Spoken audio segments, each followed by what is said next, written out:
cryptocurrencies and, deflationary cryptocurrencies like XRP that have a finite supply that can't be inflated specifically, meet that requirement. One of the biggest issues with Bitcoin is its scalability. It's whatever it is, 7 transactions or 10 transactions a second, whatever it can do, then, every person in the world is going to be, if they wanted to use Bitcoin, they could make 2 transactions in their entire lifetime, and that would be the capacity used up.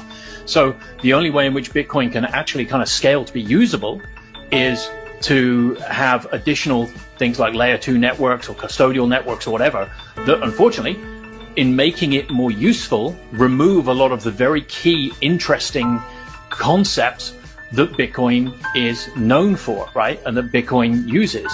So I totally agree. Bitcoin was revolutionary. It was great when it came out. It was fantastic. And I totally agree with what you're saying in terms of its goals.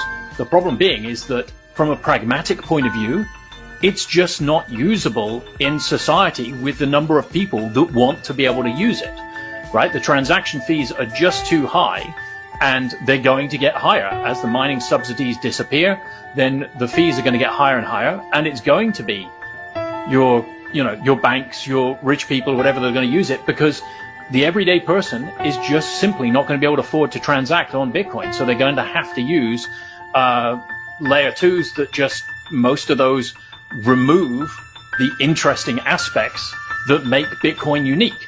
And so you might as well use something instead that is far more pragmatic with this approach. And like I said, the XRP ledger was created by Bitcoin developers who understood this, right? That is why they created the XRP ledger, because they understood this.